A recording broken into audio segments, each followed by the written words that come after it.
E aí, vamos falar sobre essa questão da tributação? Tudo o que você precisa saber, realmente um vídeo completo, explicando desde como é que surgiu, por que surgiu, como que vai funcionar, qual que é o posicionamento do Ministério da Fazenda sobre tudo isso e também como se posicionar para não perder dinheiro em 2025. Então vamos dar uma analisadinha em como é que tá essa situação toda. Então vamos lá, eu fiz aí, o nosso relatório gerencial agora vai ser esse Docs aqui. E aí, como é que surgiu primeiro toda essa questão do veto do Lula, que fez com que tirasse a isenção dos fundos imobiliários? A gente já vai explicar um pouquinho mais sobre tudo isso, mas vamos começar pelo início, né?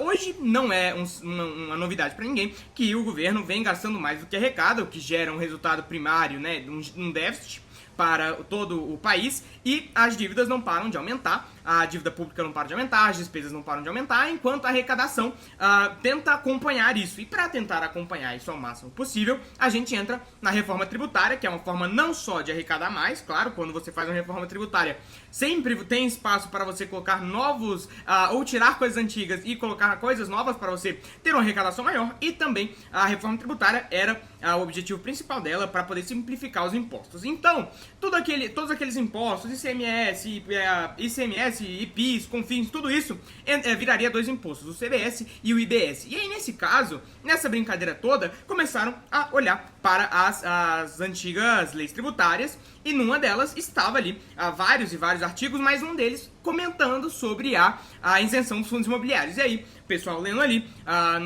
em Brasília, lendo toda essa questão tributária, foi se a gente tirar essa isenção dos fundos, e foi isso que aconteceu. E hoje, quais são os fundos que são isentos, né? Os dois principais fundos isentos, até por isso que a gente tá comentando e teve esse papo todo. O primeiro fundo é o fundo imobiliário, porque ele é um segmento pujante da economia, então tem essa isenção fiscal para poder dar mais pujança ainda, para poder melhorar e aumentar toda a questão de construção, de movimentação imobiliária, para poder, né, trazer mais dinheiro, querendo ou não, para os cofres públicos também. E também o agronegócio, o setor principal da economia brasileira. Então, esses dois setores, esses dois fundos, que são esses dois instrumentos do mercado financeiro que ajudam esses mercados, esses segmentos da economia a se desenvolverem, são isentos justamente para poder ajudar e fazer isso o mais rápido possível. Só que aí a gente está falando que para tentar aumentar a arrecadação, vale de tudo. E aí, nesse caso, era isentado os fundos imobiliários e fiagos de pagar esses impostos, mas quiseram dar uma revisionada nisso. E aí comentaram, não, mas veja bem, essa isenção é inconstitucional, não faz sentido, enfim. E aí veio com toda essa questão nesse noticiário sobre a questão da tributação dos fundos imobiliários. Mas, primeiro assim, vamos entender um pouco mais o que está acontecendo e como isso afeta a gente, investidor. Então vamos lá. Primeiro de tudo, muita gente pode entender que é o fim da isenção para as pessoas físicas dos fundos imobiliários, o que não está correto. Essa interpretação não está correta, porque o que vai de fato acontecer é que, uma vez que você que paga 27,5% sobre a sua renda, né, de imposto de renda, ou seja, quase um terço da sua renda, você não paga aí para o governo, não vai ter essa desisenção, né, vai tirar essa isenção desses 27,5%. Então pode ficar tranquilo. O que vai acontecer de fato é que os fundos imobiliários, a estrutura deles não paga imposto. Então, a receita deles, você tira o custo ali com taxa de administração, enfim, alguns custos que tem da gestora, e o lucro, que é boa parte da receita, vai direto para os cotistas, ou seja, para os investidores. O que vai acontecer é que essa nova tributação vai ser justamente sobre o fundo. Então, essa tributação vai acontecer dentro do fundo e não para você, cotista, não sobre os dividendos. Claro que, se você tem um imposto ali sobre a receita, sobre o lucro do fundo, logo o dividendo, que é uma parte do lucro, 95%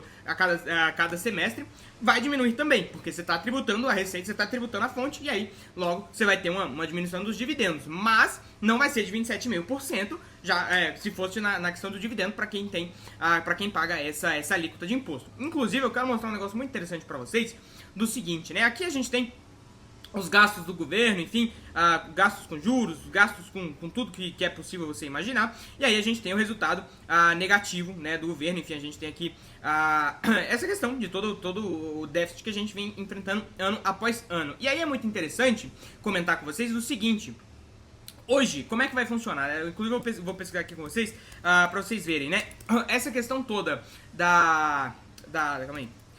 Essa questão toda da tributação dos fundos imobiliários vai acontecer dentro da estrutura deles. Então, vai ser diferente de uma ação, por exemplo, que já paga imposto, de uma empresa que já paga imposto, por exemplo, eu vou pegar aqui para vocês a demonstração financeira da Multilaser, diferente de uma empresa que já paga o imposto, ou seja, quando a gente vai ler aqui na DRE da empresa, a gente vê claramente que tem a receita, tem o lucro bruto e depois a gente tem os impostos aqui. Hoje, na estrutura de fundo imobiliário, inclusive vou pegar aqui para vocês verem um pouco mais sobre isso, hoje na questão do fundo imobiliário a gente não tem esse imposto na estrutura do fundo. Então, sai da receita líquida, sai da receita bruta ali até o lucro líquido de forma 100% tranquila, né? A gente não tem nenhum imposto nesse meio do caminho.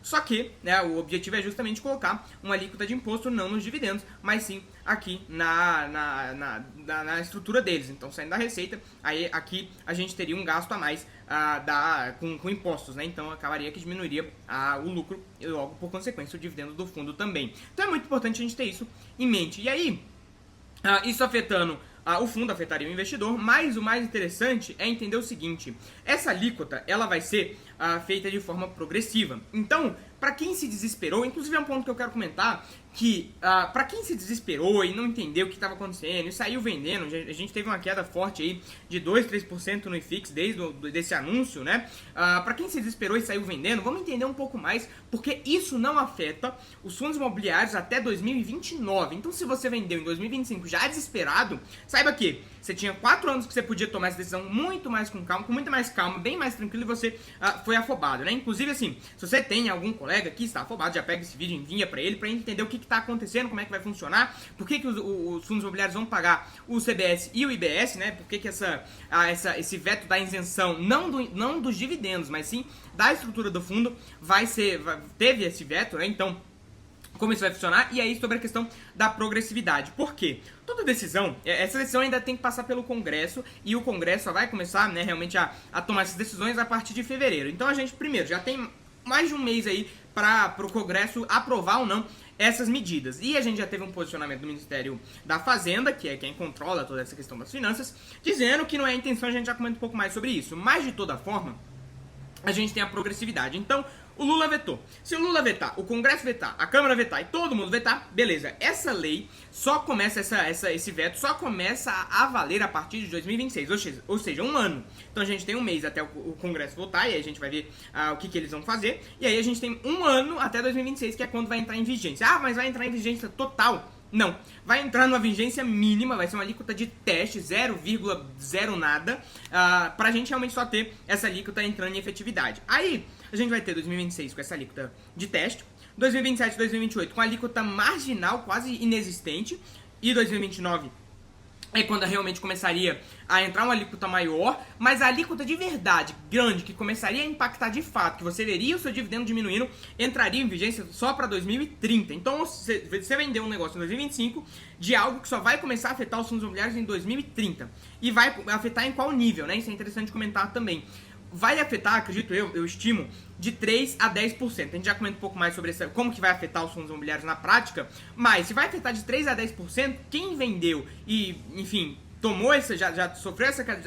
O IFIX já caindo 3%, meio que já está precificado, algo que vai acontecer daqui 5 anos, já está precificado esse impacto de 3%. Então é interessante até comentar sobre isso. E aí, lá para 2032, que a gente entraria com a alíquota efetiva e terminal, e aí a gente começaria realmente a sentir o impacto total cheio. Então, assim, até 2030 seria uma alíquota marginal, quase que a gente nem enxergaria isso. E aí, tá interessante comentar, porque como é que afetaria os fundos? Se vai ser, se o tributo não vai ser sobre dividendo, ou seja, 27,5% para quem tem essa alíquota de imposto, mas sim sobre os lucros e receitas do fundo, a gente estaria falando que o imposto ele poderia impactar de 3 a 10%. 10% no máximo, 3% no mínimo, claro que é uma estimativa, assim, é uma notícia recente, então pouco se sabe também do todo, né? Mas impactaria de 3 a 10%. E aí, nesse caso, por que poderia impactar 3%? Por que poderia impactar 10%? Dependendo da interpretação fiscal e também do repasse. Porque a gente entende que o fundo imobiliário, como estrutura aqui de investimento, ele não aceitaria ser tributado sem repassar isso para o consumidor, que no caso seria o inquilino, o locatário. Então a gente veria, muito provavelmente, os aluguéis desses fundos imobiliários aumentando também. Então, quem vai pagar mais no final das contas vai ser as empresas que locam nos fundos de tijolo, que locam esses esses imóveis. Então, por exemplo, a Foxconn, a Propel, a Basit, nesse caso aqui, do CD Jundiaí, do CD Global Jundiaí no KNR11, quem sofreria realmente essa tributação seriam os locatários. E aí, nesse caso, caso o fundo imobiliário consiga repassar esse valor dos impostos no aluguel, ou seja, para os locatários, aí sim a gente teria um impacto marginal ali de 3%. Se ele não conseguir passar esse aumento dos impostos para os locatários, aí sim a gente poderia ter um impacto maior, chegando a 10%, né? Isso nos fundos de tijolo. Então, é interessante comentar sobre isso, porque nos fundos de tijolo, tem fundos de tijolo que, por exemplo, dificilmente conseguiriam repassar esse aumento, ou seja, eles sofreriam bastante. Quais são esses fundos de tijolo? São os fundos de tijolo, por exemplo, com contrato atípico. Então, quem tem contrato atípico não conseguiria renegociar esse contrato, ou dificilmente conseguiria renegociar. Quais são os outros fundos de tijolo que podem sofrer também? E aqui a gente vê a importância dos imóveis bons, de ter imóveis bons, imóveis desejados, bem localizados. Por quê? Os imóveis que estão bem longe, que são locados para uma empresa só, específica, e que ninguém mais quer esse imóvel, vai ter muita mais dificuldade de repassar esse aumento do aluguel do que um imóvel bem localizado, que todo mundo quer, porque aí se o locatário atual não quiser pagar o aluguel novo, o aluguel cheio, o aluguel inteiro, maior, a gente pega outra empresa, ele sai e entra alguém no lugar dele. Então, aí a gente já vê também a importância de ter imóveis de boa qualidade bem localizados. E aí, nesse caso, então, a gente fala aqui quais seriam os fundos que mais sofreriam com isso. Fundos que têm gestão ruim e imóveis ruins, e fundos que têm contratos atípicos também. E tem outros fundos também, mas enfim, eu já comento um pouco mais sobre eles mais pra frente. Agora, nos fundos de papel que começaria a ter algumas dúvidas maiores, porque, enfim, a gente não conseguiria repassar esse valor para o credor, porque o imóvel é comum que você aumente o aluguel ao longo do tempo, mas não é comum que você aumente o quanto um devedor vai te pagar nas dívidas, né? Então o fundo de papel, ele nesse caso, poderia sofrer um pouco mais e ficaria um pouco mais complexo de entender como é que ele poderia repassar isso, né? Mas enfim, aí a gente tem a progressividade, e aí como é que a gente conseguiria amenizar isso? Como eu já expliquei, a gente conseguiria amenizar isso justamente pegando fundos que têm imóveis bem localizados, de boa gestão, imóveis bons, né?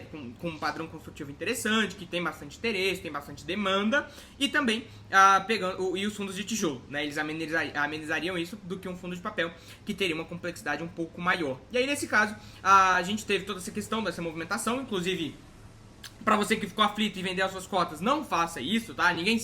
Nem foi aprovado na Câmara ainda, nem no Congresso ainda, entraria em vigência só em 2026, e aí realmente começaria a afetar de fato só em 2030, então assim, não saia desesperado tomando qualquer atitude. O fato da gente se movimentar e falar, olha, realmente não tá legal, não faça isso, realmente se movimentar e ficar preocupado com isso, é válido você se movimentar, fazer vídeo, você entender, você ir atrás, você realmente reclamar dessa tributação, porque não faz sentido nenhum, e afetaria muito o Brasil inteiro, então é válido você fazer essa movimentação e ficar preocupado, mas não é válido você vender as suas cotas desesperado. Então é interessante você se movimentar e você realmente ficar ativo e você realmente fazer esse movimento, mas não é válido você querer vender as suas cotas sem entender nada do que está acontecendo, então tenha cuidado em relação a isso. Tanto é que o Ministério da Fazenda, com essa movimentação, todo esse burburinho que gerou, ele se posicionou ali aos trancos e barrancos, explicando, não, veja bem, a nossa intenção não é tributar nenhum fundo imobiliário, talvez a gente se posicione em relação a isso, mas enfim, essa questão da intenção, a gente nunca sabe qual que é o que de fato vai acontecer, né? Sempre tem uma dupla intenção, uma agenda por trás, então, mesmo o Ministério da Fazenda se posicionando dessa forma, não, a gente não tem intenção,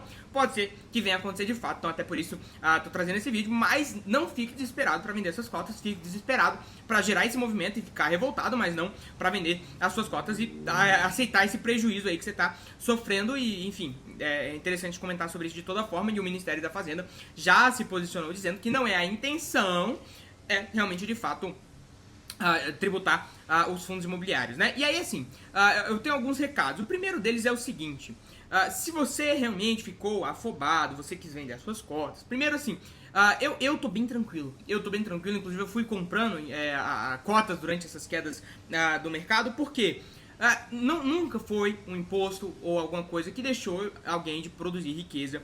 Então nunca foi um imposto sobre algo, sobre as empresas, por exemplo, como o Multilaser aqui, que fez a Multilaser deixar de gerar riqueza para os consumidores, enfim, para todo o Brasil, pagando imposto, enfim, nunca foi isso que deixou de fato de gerar riqueza. Então você que vendeu por causa, não, vai tributar, nossa, perdeu o benefício dos fundos imobiliários, nunca foi o imposto a mais ou a menos que fez com que os fundos imobiliários fossem um instrumento maravilhoso de investimento. e também nunca foi a isenção dos fundos imobiliários que fazia com que eles operassem e de fato gerasse riqueza não só para os locatários, quanto também para a gestora, quanto também para os cotistas, nunca foi isso, tá? Então assim, você que fica afobado em relação a isso, não há necessidade, até porque se você souber o que você está fazendo, você não tem medo. Se você é uma empresa e a alíquota de imposto da sua empresa muda, você é empresário, você não fica preocupado com isso, porque você já pensa em formas de burlar isso. Da mesma forma, as gestoras estão fazendo isso agora, e é algo que vai impactar só lá em 2030, a gente já está se movimentando, então enfim, não fique afobado, porque isso só vai fazer com que você perca dinheiro nesse mercado. E o segundo recado é o seguinte: esse vídeo só saiu agora justamente por isso, porque eu entendo a importância de se movimentar, de se revoltar, de não ficar incrédulo em relação a isso e realmente trazer, enfim, comentar sobre isso, mas de toda forma, para não aumentar ainda mais, porque assim, essa pressão social que a gente gera faz com que eles voltem atrás na medida deles, né? Porque eles fazem um balão de ensaio, gera pressão social, eles voltam com o pé atrás. Agora, como gera muita mídia em relação a isso, muita gente fica preocupada, vende as cotas, não sabe o que faz, enfim, e aí gera essa dor de cabeça toda que não é necessária. Então, até pra trazer mais calma pra você, esse vídeo só saiu agora, mas lá na comunidade eu expliquei um pouco mais, de forma até mais completa, como que isso impactaria totalmente os fundos e como se posicionar em relação a isso, quais fundos de papel escolher, quais fundos de tijolo escolher, enfim, eu expliquei tudo isso lá na comunidade há alguns dias atrás, quando saiu, de fato, essa notícia, pra realmente informar. Então, se você quer ter esse contato mais próximo, quer entender o que de fato tá acontecendo, quer poder tirar dúvidas, especialmente com a pessoa, poder ter o meu contato, pra você tirar todas as suas dúvidas, surgiu alguma coisa, você ficou preocupado, mandar lá, pra não sair vendendo suas cotas e aceitar esse prejuízo. Então, se você quiser ter um acesso nesse nível, pra poder, primeiro, ter acesso às informações de qualidade, primeiro, e também poder tirar todas as suas dúvidas, pra não ficar com essas dores de cabeça, o link da comunidade tá aqui na descrição, fechou? Então, sobre essa questão da tributação, é isso, realmente é algo que gerou muita pressão social, e isso é muito bom, como eu já comentei, mas também não é válido você ficar tentando querer vender suas cotas no desespero, fechou? É isso, é nóis e